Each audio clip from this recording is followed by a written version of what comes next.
இப்போ நம்ம எங்கே இருக்கோம்னு பார்த்தீங்கன்னா, எழுத்தரிநாதர் கோவில் இன்னம்பூர் அப்படிங்கிற ஊரில் இருக்கோம்.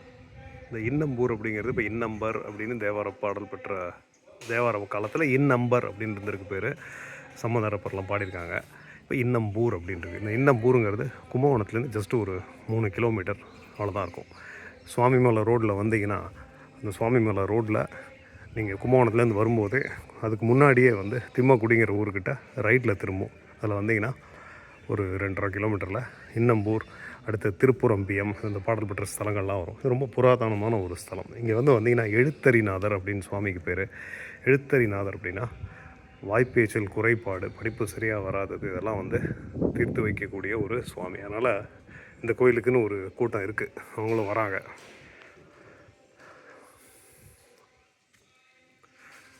இது காவிரி வடகரை பாடல் பெற்ற ஸ்தலம். இது பக்கத்தில் இருக்கிற பாடல் பெற்ற ஸ்தலங்கள்லாம் என்னன்னு பார்த்தீங்கன்னா, திருப்புரம்பியம், திருவிஜயமங்கை, திருவைகாவூர், அதெல்லாம் இருக்குது. அதை தவிர ஃபேமஸ் டெம்பிள் பார்த்திங்கன்னா சுவாமிமலை, திருவலஞ்சுழி, பட்டீஸ்வரம், இந்த மாதிரி ஏகப்பட்ட கோயில்கள் இருக்குது. இப்போ நம்ம இருக்கிறது ஒரு உள் பிரகாரம். இதுக்கு வெளியில் ஒரு பிரகாரம் இருக்குது. இது ரொம்ப ஈஸிலி ஆக்சசபிள். வண்டி, பஸ் எல்லாமே, டவுன் பஸ் எல்லாமே கோயில் வாசல் வரைக்கும் வரும். நடராஜர் ஒரு கற்சிலையாக இருக்குது, அவ்வளோவா நீங்கள் பார்க்க முடியாது இதை. ஸோ இங்கே பல சிலைகள் அவங்க பல லிங்கங்கள் இருக்குது. ஜேஷ்டா தேவி இருக்காங்க, விஷ்ணு துர்க்கை, 2 அம்பாள் இருக்குது. நித்திய கல்யாணின்னு ஒன்று, சுகந்த குந்தலாம்பிகான்னு ஒன்று. நித்திய கல்யாணி உள்ளே இருக்கா, சுகந்த குந்தலாம்பிகா வெளியில் தெற்க பார்த்த மாதிரி இருக்கா. பார்த்திங்கன்னா காட்சி கொடுத்த நாதர் அப்படின்னு சொல்லி அவர் ஒருத்தர் இருக்கார். பிரம்மாவுக்கு, துர்க்கைக்கும் பிரம்மாவுக்கும் நடுவில்.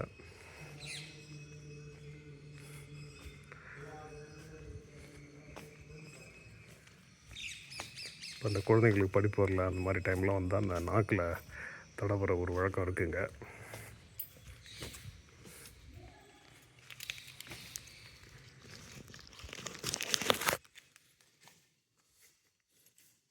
கோயில் வரலாறு இங்கே இருக்குது.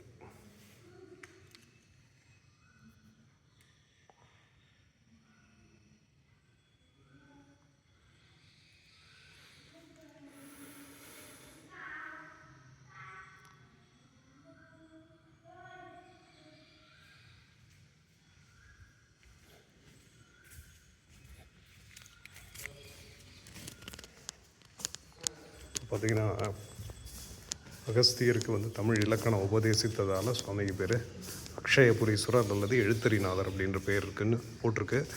ஐராவதம் வழிபட்டது. தொண்டை நாட்டு சிவஸ்தலங்களில் இருக்கிற மாதிரி ஒரு கஜபிருஷ்ட விமானம் இருக்குங்க. ஸோ இதெல்லாம் இந்த கோயிலோட ஸ்பெஷாலிட்டி. ரொம்ப பழமையான கோவில். நேரம் கிடைக்கும்போது இந்த கோயிலுக்கு வாங்க.